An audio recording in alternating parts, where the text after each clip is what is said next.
Now we're at tape 2, the beginning, tape 2. Now you've got Ira in the office, you've got Alex working in the corner designing on the CAD system for my patent. You've got Ingrid running around, running the business. I'm looking for another place to live. You've got Mark Sweet coming in saying he's going to evict us while the water pours in. And I actually have a string from the leak to my plant. So the water can roll down the string and water the plant. This is how bad the roof is leaking. And it gets much worse when it snows. And now we're talking about March. We're getting snow. Anyway, it's one morning, and Ingrid's been driving me crazy. Crazy, crazy, crazy. Alex has left me to go do something else. I don't remember what he had to do. And Ira's not going to be there. So it's just Ingrid and I. And she's driving me nuts. And I normally get in extremely early to beat the rush hour traffic. And I'm sitting at my jeweler's bench working on a piece of jewelry. And Ingrid would normally come to work at 9 a.m. And when I say normally, Ingrid would every morning march into the door at 9 a.m. Ingrid was never late. Okay? And I just had to kiss her. I'm dying to kiss this girl. And every time I've had an opportunity to kiss her, somebody comes in and interrupts me. And I really want to kiss her. And I have never in my life kissed a woman first. My wife and I went out 7 times. On the 7th date, my wife walked around the Porsche and grabbed me and kissed me because I would not kiss her first. It's just a little thing of, look, if you want to be kissed, then here I am. I don't want to be too forward. And you're going to have to, because I would be going out with you if there wasn't. So I would have left you a long time ago. You wouldn't have gotten to the 7th date.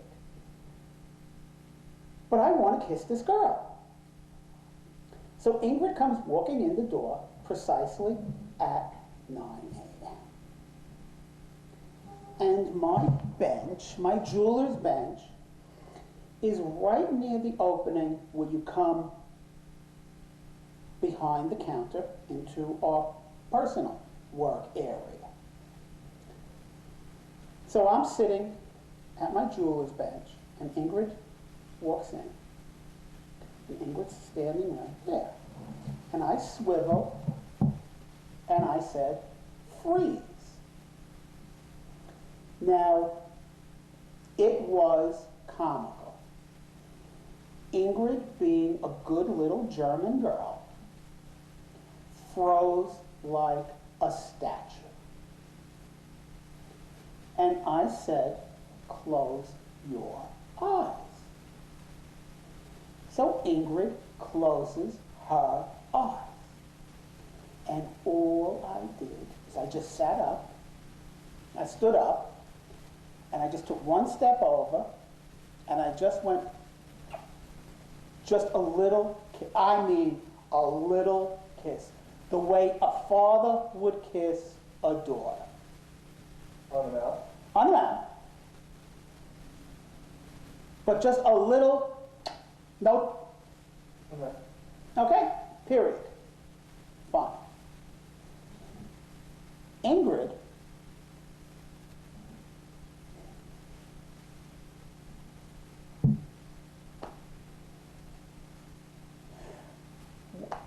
Ingrid's right hand went on her heart, and her left hand went on the showcase. And she actually was like, I took the poor girl's breath away. It was hysterical. So now, what does Ingrid do? Ingrid scoots around the counter, and I go on the outside of the counter. I said, don't you know I'm in love with you? I said, haven't you gotten the fact that I enjoy every minute we spend together, that I am in love with you? Not a word. Okay? Ingrid goes over. Ingrid hands up her coat. Ingrid goes over.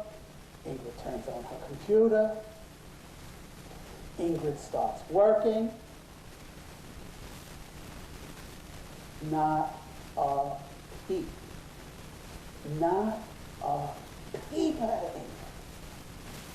I didn't get slapped. She didn't yell at me. She just went and everything just fine. What was your reaction to that? To her lack of reaction or response? It didn't matter. I told her the way I felt. It was great. I had a ball. I took her breath away. I know what Ingrid's reaction is. I'm 42, she's 21. When you put your hand on your heart and you put one hand on the showcase and you're trying to catch your breath, I got the reaction. I knew, I found out what I needed to find out. So you weren't in any way concerned that you might have crossed the line there?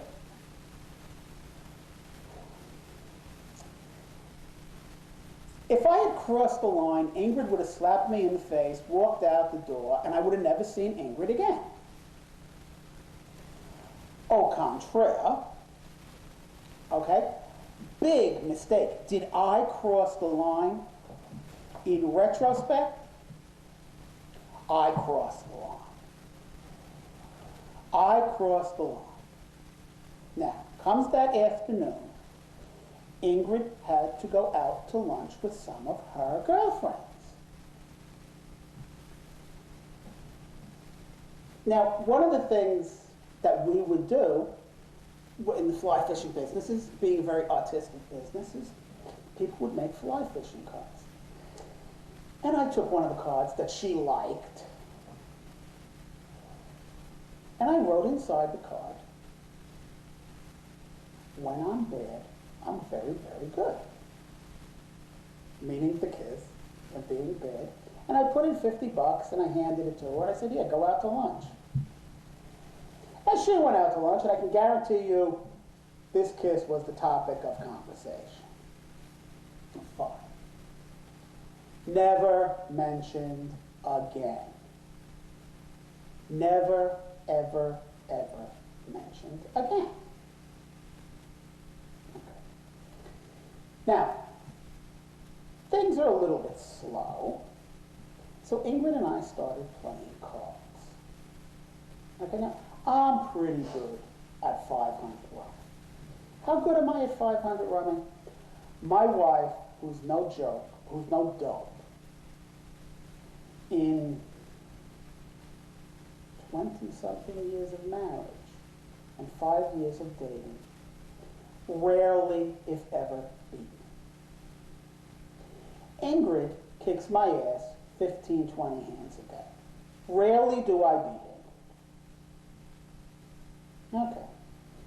But that's all we're doing. We're doing a little bit of work and a lot of playing cards because there's nothing going on. Alex has left. I'm not designing it.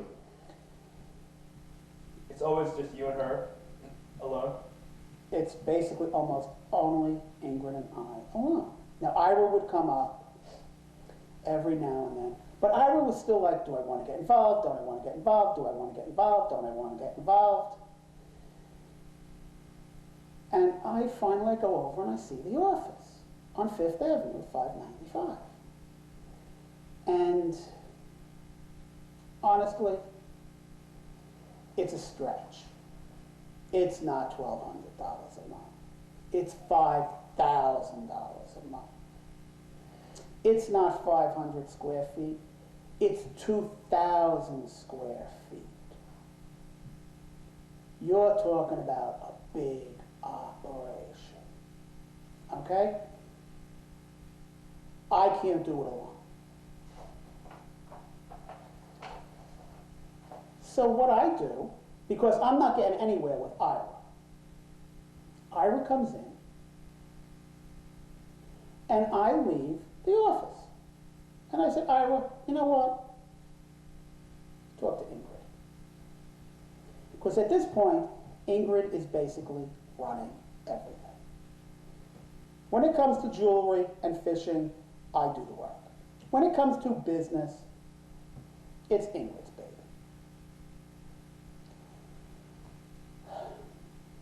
Ingrid fought for me. Ingrid actually sent Ira a letter, which precipitated his visit.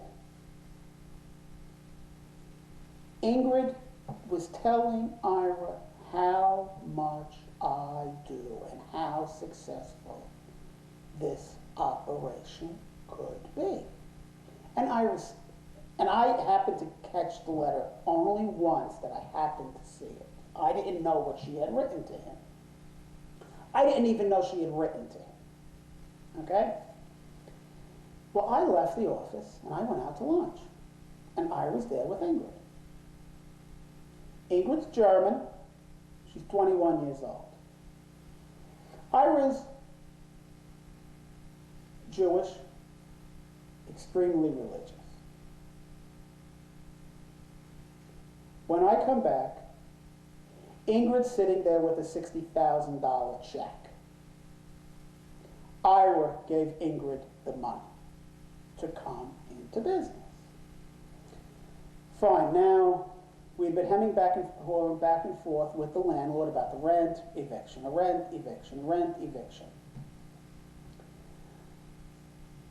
The people from 595 Fifth Avenue, Kawai Fong, the Chinese lady who runs the company, and Michael Buffard, the property manager, he manages a lot of their properties. They own about 20 properties on Fifth Avenue. Come to visit the operation on 47th Street, because they happen to also be in the jewelry business. And they meet Ingrid, and they see what we're doing with the fly fishing, and they see what we're doing with the computers. And they tell us they'll rent us the space. But now we need to make a decision, and I can't get an answer from Ira. Do we move? Do we stay? You put the money, do we move? Do we stay? Do we move? Do we stay? So I write the check to the landlord. And the check is probably about a $9,000 check of back rent that we owe them. And I write the check to the landlord, and Ira says, you know what, Frank? If you can stop payment on the check and get the money back, take it and put it down as a 2-month security for Fifth Avenue, and we'll move. I said, Ira, I already wrote the check. Lo and behold, coincidence, the check bounced. The check bounced for about $5 short on a $9,000 check. At which point, I ran over to the bank, I stopped payment on the check, I told the landlord we were moving, and we brought them a security deposit, and we made arrangements to move to Fifth Avenue. But from the time I've kissed Ingrid, there's she's not even speaking anymore. There is no dialogue between Ingrid and I. She just runs around and is doing everything. It is like, you ever see those in the cartoons, those whirling dervishes? Yeah. This is Ingrid. Why do you think that is? What did you think at the time, and why do you think that is in retrospect?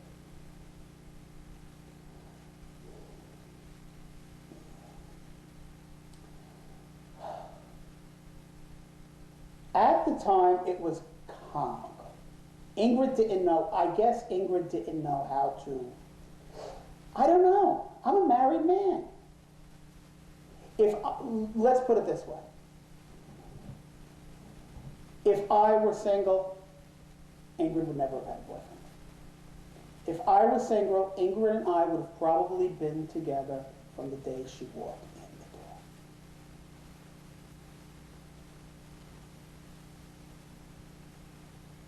the door. Okay? What do you want me to tell you? I mean, Ingrid is as compatible with me as my wife. Which is not a bad way to go through the world with two great women. Okay. But this is a little bit, you're getting subsequent view of it. Ingrid was just like, it was like lighting a rocket. All I know is there was no way Ira would have given me the money. And Ira told me, I don't trust you with the money. Frank, you're a great jeweler. But you would spend every dollar you had designing jewelry. And you would never have any money because you'd always be designing more and more jewelry. But in jewelry industry, everything is so expensive that no one ever has enough money. There's always something else to buy. There's another diamond. It's another ruby. Oh, that $500,000? Yeah, I'll take it. I mean, we can put skyscrapers in teacups. I mean, nobody handles more expensive material than a jeweler. That's it. Just that simple. Anyway, Ingrid just proceeds to pack up the office. Ingrid has this place packed up and ready to go in about 3 weeks. She's got us ready to move. And I mean, Ingrid had a tracking list for every package that was sent through FedEx. Ingrid now has a tracking list for every Transfile box that she has packed with all of the contents of that box on her tracking. And I still might have a few of those, box number 7, box number 8. Ingrid had all the boxes. Ingrid had a schedule as to what we would move and when we would move. It was incredible. Would I have ever taken the job on alone? Would I have gone to Fifth Avenue? If it was me and Ira and my partner Richard, no. I would never have gone to Fifth Avenue. I went to Fifth Avenue because of you. Okay? Together, we were basically unstoppable. We're together 3 months. And we're going from 47th Street to 5th Avenue. And I mean, this place was full. This place was empty, but we walked in and we looked at it. And I remember we were sitting there, next door there was a bar named PJ Manning. And Ingrid and I went over and we looked at the place and we went downstairs to the bar. And we had a drink.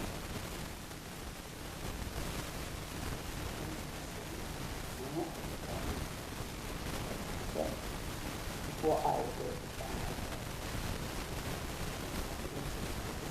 This is really where we have to be. This is where we have to be.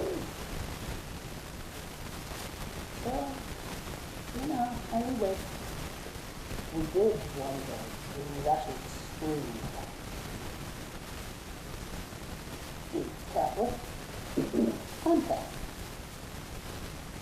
It's Ash Wednesday. And yes, it was before we moved into the building. So Ingrid and I were out, and Ingrid and I went to St. Patrick's to get ashes.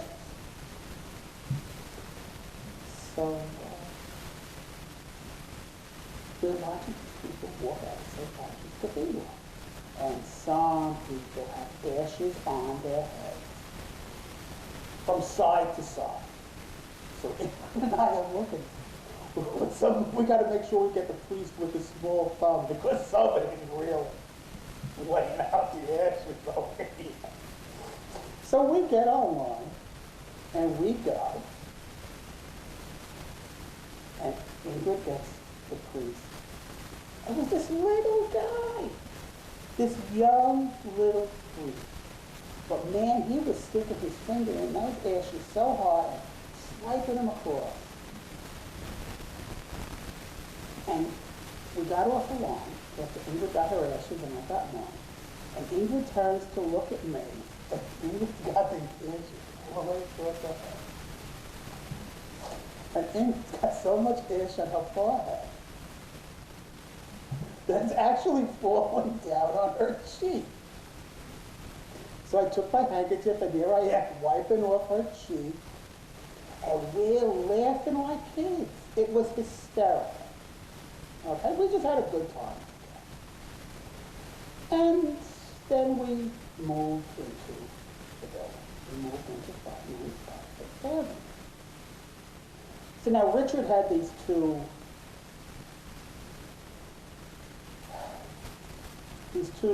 guys, for lack of a better term. They did odd jobs. They were basically hoodlums. They needed it. They were going to paint the office. Now this office was 100 feet long, 20 feet wide, 14 feet high. Okay, nice and clean, just needed a paint job, carpet, showcases, and then decoration.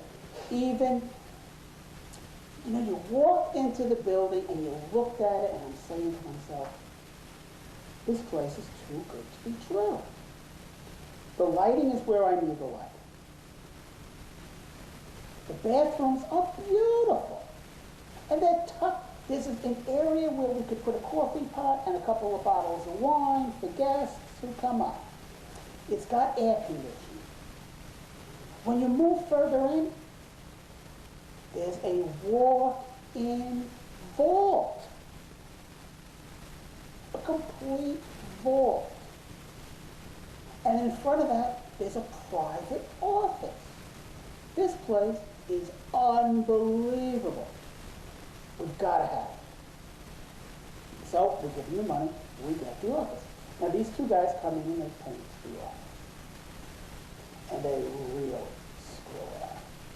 And we're talking about two big black guys. Now I go up to the office after working with Ingrid during the day, and I go up with my partner Richard, and I go in, and I went nuts. What these guys have done, when I paint, I do all of the trim work first, and then you use the roller to do the walls and the ceiling. Okay? No. These guys use the roller before painting the trim. They had paint on the windows. They got paint on the ceiling, which was a Celotex tile ceiling. They fucked this place up. Okay? And I'm screaming at them. Don't you fuck up my crib. I finally make it to Fifth Avenue, and you're fucking my crib? Who the fuck do you guys think you are? Get the fuck out of here. My partner Richard, who's about 6 inches taller than me, wants to lock himself in the vault Because I don't know one of these guys just gotten out of jail, and nor do I give a shit. You're fucking my office. I'm reading them the fucking riot act. I deducted $200 out of the $600 that I had. I kicked them out of the fucking office. And after I kicked them out, Richard said, "Richard, got out of jail." So they called me a couple of days, and the guy says, "My friend, yeah, I understand that. It's a crib, man. You finally made it here in one day and fucked it up." I said, "Well, look, don't worry about it. Don't worry about it. Well, can we help you move?" I said, "Yeah. You want to make up the $200 that I cut off?" "Yes. Go with the truck, bring all the stuff up." Meanwhile, I called my normal painter. We have a friend of ours by the name of Nestor Cruz. Nestor's been painting for our family forever. And if you were Robert De Niro, you would know Nestor Cruz.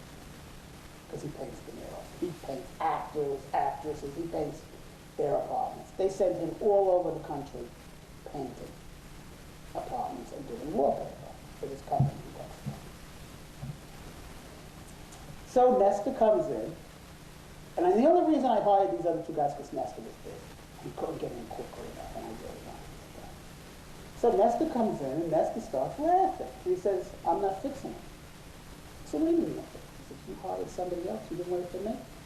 You fix it. I'll paint these sections that they didn't fuck up. I'll go over and I'll make everything the way it's supposed to be.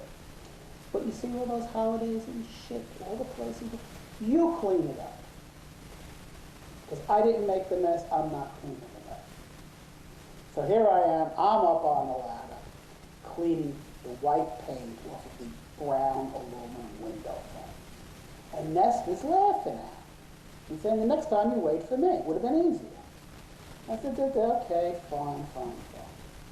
Now here's something you need to know, which is not in sequence. But you, as the screenwriter, must have this information. Because here is where the viewers get the first glimpse of the ghost. 3 years later, Nestor's at my house for Super Bowl party. And Nestor says, "How come you're not in the building anymore?" I said, "Nestor, it was haunted. And I got the ghost out." And Nestor says, "I know." I said, "What do you mean?" I said, "Yeah. I saw a leg kick the elevator door open while I was bringing in all my stuff to come and paint." Nestor knew the building was haunted when he came in to paint. I said to Nestor, "Why didn't you say anything to me?" And Nestor says, "I didn't want you to think I was crazy." So you actually have the ghosts coming into play before we even move into the situation. So the viewers can actually see the ghost kick open the door on the elevator. Nice? If these guys put it together well. Because otherwise, who's going to know it? Now you got all the audience is going to sit there saying, "You never said anything to talk about the ghost." We know it's haunted. Frank don't know it's haunted. Fine. So now we move into the building. Okay. We had a radio commercial made. It's probably the beginning of May. The weather's beautiful. Everything's going.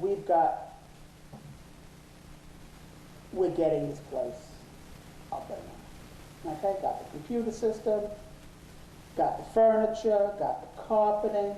Spent about, I think I spent $12,000 to decorate this entire office. and $12,000 to put together a 2,000 square foot office in New York City and make it look unbelievable is extremely, extremely cheap. It's not even expensive. I've got artwork on the wall by this lady by the name of Mary Lyons. Her husband is named Nick Lyons, and he's a rather prolific and extremely famous fly fishing author, and an all-around nice guy. I've got people like Hoagy Carmichael Jr. Have you ever heard of Hoagy Carmichael? Hoagy Carmichael was a songwriter in the 40s and the 50s. My grandfather used to live here. He used to listen to Hoagy Carmichael. Okay? And these are the people, they're all there. He's into fly fishing and he handles antiques. Now, Mary Lyons puts up all these big pieces of art that she painted. While her husband's out at the rivers writing, she sits there painting. And she's decorated all my walls. Now I've got the jewelry in the showcases from jewelry I had and jewelry that Ira had. And the landlord has given us book racks from the first floor where Software Etc. was, where they used to keep the software on the racks, and we're using it for the fly fishing books. And we've got this place is looking really good.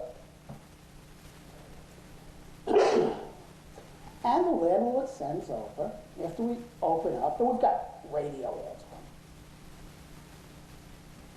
running. Okay? The radio ads are running. The landlord sends over a bonsai tree. I'm happy, Ingrid's happy, we've got a couple of cases of champagne. Nick is there, his wife is there, got a few other celebrities. And no one comes in. And this is the beginning of fly fishing season in Manhattan. Nobody comes in. And we go home. I'm a little disappointed, but you know, what the hell? It's me. And we come in the next morning.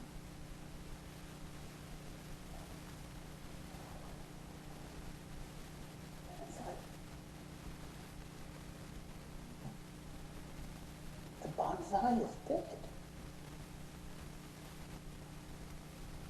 The bonsai is dead. Ingrid, the bonsai is dead. No. Yeah, Ingrid, the bonsai is dead. So I call the landlord. Now, you have to understand. I have plants. Walter is a plant of mine. And Walter is named after our dead doorman from when my wife and I got married in 1979 and lived at the apartment in Roslyn. So I've got the Walter since 79. It's now 97. I've got this, you know, I don't have a problem with keeping things alive. The bonsai dies. You give me a bonsai for luck, and it's dead the next morning. So I pick up the phone and I call the landlord. And I leave a message. The bonsai is dead. I don't get a return phone call. I call up again the following day. Mike, the bonsai's dead. Pick up the phone, call the people who you got it from, and tell them to come and get it. They probably sold you a piece of shit because they're Japanese and you're Chinese, and the Japs don't like the Chinese. So they fucked you. Okay, now I call up, I speak to Kawhi. Kawhi, just throw it in the pail. Throw it in the pail. You give me a plant for good luck. It dies the next morning. You spent a lot of money. Bonsais are not cheap. Throw it in the pail. I got this bonsai. I got books on the bonsai. I got it in the refrigerator, keeping it cool overnight. we're doing everything short of praying over this bonsai, because I got it for bad luck. You give somebody a good luck plant and it's dead the next day. No, can't resurrect the bonsai. Okay, so finally we dumped the bonsai. Okay. Now, this building, when you come into the building, there's the glass door outside, and there are two medical keys. And they're standard medical keys. Okay? When you come into the lobby area, every floor on the elevator panel has its own key. Now, these keys are not standard medical keys. They're high security medical keys. And they're cross-cut and they're impregnated with magnets. And only the landlord, only the owner of the building can order these keys from the elevator company. And then the elevator company gets them from the locksmith that they use, and they ship them to you registered now. Okay? So these are not your ordinary everyday keys. And they issue us 2 keys. Okay, fine. Now Richard wants a key, but I don't want Richard to have access to the building. Because Richard's doing this Amway bullshit. And I don't want Richard having Amway meetings in my Fifth Avenue store. And Richard doesn't spend that much time with us anyway. He's got his own business on 47th Street. Richard's just like a silent investor. Okay. So I have 1 key, and Ingrid has a key. Ingrid is the first person on the alarm company. She's the first name on the alarm company because Ingrid lives in Manhattan. And Ingrid, this is a new corporation. What are we doing? Go ahead. Oh, this is a new corporation called Diamonds and Flies. And Ingrid signs the checks. She's 21 years old. She's got the keys to the door. She's got the alarm. She signs the check. And she knows the combinations to the vault. Ingrid knows more than my wife. Okay? And this is not a position that many people get after 50 years in the jewelry industry. This is a position that normally goes to family after your kids have matured. Your son's not getting this combination until about 3 days before you die. Okay? For certain things, you're talking about a high-stakes game. Somebody could walk with the keys to that office and the combination. You could walk out with somebody's entire life savings in about half an hour. And it could be $1 billion, and you could fit it in a duffel bag. So we guard all of this stuff rather closely. And if anybody in the jewelry business is robbed, one of the first people called is the FBI. Because 99 times out of 100, anything that's been stolen will be transported interstate. And the minute it leaves the state, it's now a federal matter. So the FBI just comes right in. So later on when you ask about the keys, now you know who gets the keys and how important those keys are. Okay, so now we're up to dead bonsai.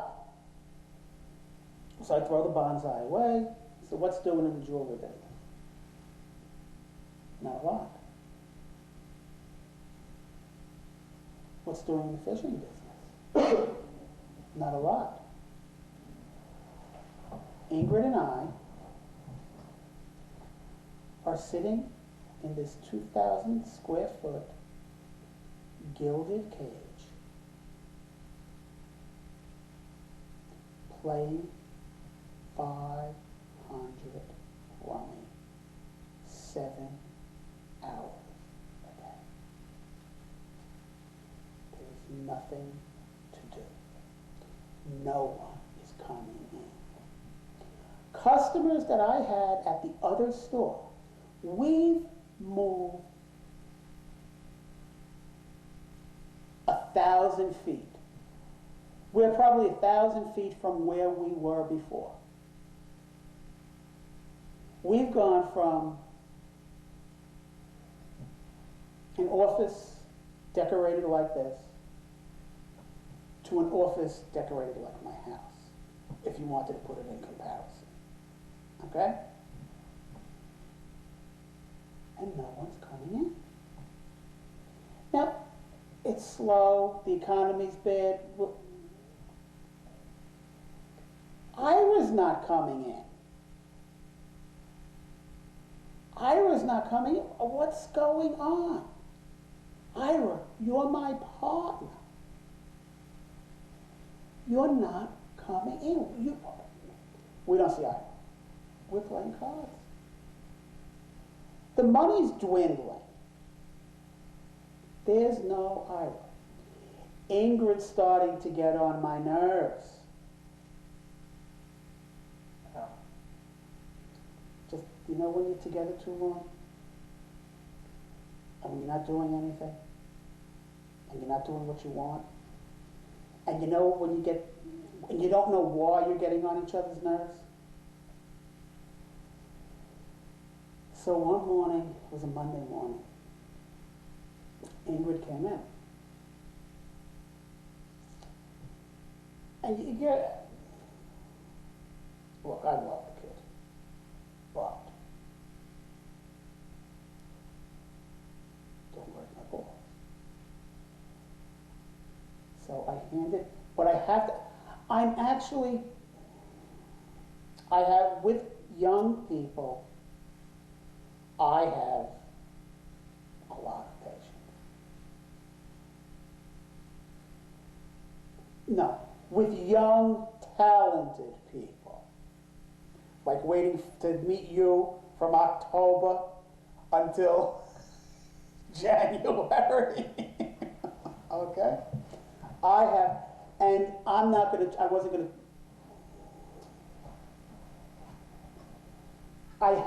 Ingrid had to make a decision. And I told Ingrid, when we move, you get $100 a week raise. So now Ingrid's gone from 3, Ingrid went from starting with me in December, basically, of '96. In April, she's now getting $400 a week. And that's net. And I will pay the taxes for her as a Christmas bonus at the end of the year. Fine. Okay. Which is a nice bit of pay. I don't know what you bring home right now, but probably about the same after they nail you with all the taxes and all? Yeah. Mm-hmm. So, Ingrid comes in one morning, and I don't want to see Ingrid go. I really don't want to fire Ingrid. But I can't continue the way we're going. So I handed Ingrid the help wanted section of the New York Times. I said, look, take the week off.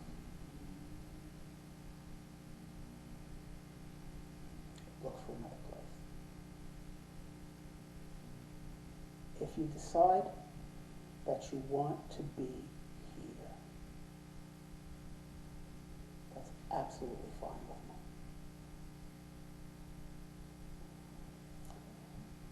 So Ingrid leaves. No, Ingrid doesn't leave. Ingrid hands me the keys. And I said, Those are your keys. Those are your keys until you decide you don't want to work here anymore. So, Ingrid leaves with the keys. These are 2 keys. No, this is the 3 keys, the 2 for the front door and the 1. We're not to the key part yet, don't go. This is the first time Ingrid hands me the keys. And I tell Ingrid, you keep the keys. And Ingrid leaves and comes following Monday morning. Ingrid's back at work. So she didn't take a week. No, she took a week. Oh. The following Monday morning, Ingrid comes back to work. Fine. And then Ingrid, everything was so-so. Everything was fine with us. After that, we, what do you do? If business isn't good and you're together too much, do we enjoy working together? Yes. Do we enjoy being together? Yes. Could Ingrid and I have stayed in that office making love all day? Yes, we would have never had a fight. Okay, but we couldn't. So were we getting on each other's nerves? Was there sexual tension unbelievable off the roof through the... Yes. Could we do anything? No. Did we know why? No. Had Ingrid put her arms around me, it probably would have happened. She didn't, I didn't, we kept. Okay? Had I made the first move, it definitely would have happened. Okay, so now you got this months of nothing but Ingrid and I alone in this place playing 500. Okay, now I'm doing, so now we during the summertime when the tourists came in, we started to get a little bit of business. And I'm starting to prepare some merchandise, because Ira told me he wants me to make some stuff, so I'm making some stuff. And I'm out and I'm buying things. I'm saying to Ingrid, there's too much money in the bank. The balance is too high. Are you sure it's correct? And Ingrid saying to me, oh yes, absolutely, absolutely, absolutely. So I'm at, but look, I've run my business long enough. I know how much I spend. And I don't keep a checkbook. And I can be accurate to within, on $50,000, I can be accurate to within $200, which is all I need to know. If I'm within, I don't need to know the exact amount. Do I have, hey, I probably got $32,000 in the bank. That's good enough for me. Okay, if I need to know the exact to the penny, I'll call the bank. Fine. Ingrid, there's too much money. That balance is too high. No, Frank, that balance is absolutely fine. Ingrid, the balance is too high. No, that's it. I checked everything. Okay, fine. So we're probably there, let's see, May, June, July, August.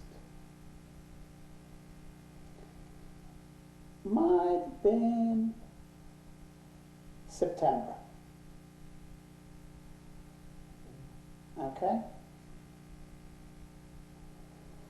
Michael Buffard, the building manager, comes into the office.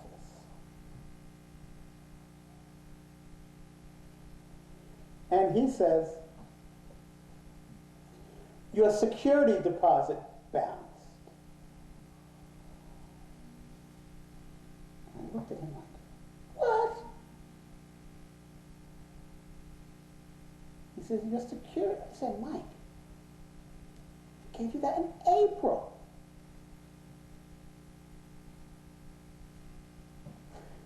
He says, now, if I give you a $10,000 check as a security deposit in April,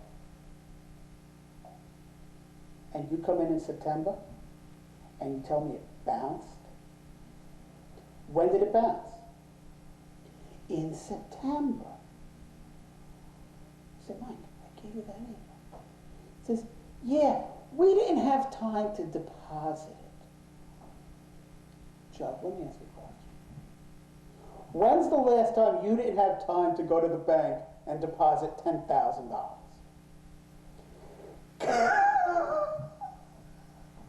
Well, Okay. I've never had a check for 10 grand. Okay. Let me put it to you this way. Donald Trump makes sure that $10,000 checks get deposited. Okay? People don't use $10,000 checks as toothpicks. If you didn't want to charge me a security deposit, you wouldn't have asked me for the check. Fine. We forgot to deposit it. We didn't have time to deposit it, was precisely what he said. So Michael leaves, and I looked at Ingrid. Now, I've done a lot of work. I've spent this $10,000. The account is down to almost zero, because we're bleeding money. Ingrid's getting paid. I'm taking home some money, paying the rent, and we're not making any sales. So money's going out. Before, we were in the other place, money's pouring in the door. Now money's going out, and nothing's coming in. And it's not good. Fine. Now, into this mix, which I failed to mention, with Ingrid and her horoscopes and all of this shit, someplace along the line, I meet Karen the psychic. Let's take a quick break on that note. What's gonna? Okay, now, Ingrid's been reading her horoscopes this whole time, and someplace along the line, my mother goes to a psychic. And the psychic says to my mother that the doctor on Long Island that's helping my father is no good. He needs to see a doctor in New York City who will help him and he will be fine. And a couple of weeks after that, my father goes to see this doctor in New York City, and the doctor puts him into the hospital, and 3 days later, he's absolutely fine. So now I've got this, and Ingrid's reading these horoscopes. So and the doctor says to my mother, and Karen, the psychic, says to my mother, "You're living with 2 husbands." And my mother says, "Well, what do you mean?" She says, "Well, I don't know. Who are you living with?" She says, "Well, I'm living with my husband and my son and my grandson." Now, Gregory is the one that my grandmother, the day she died in this house, was calling Frank.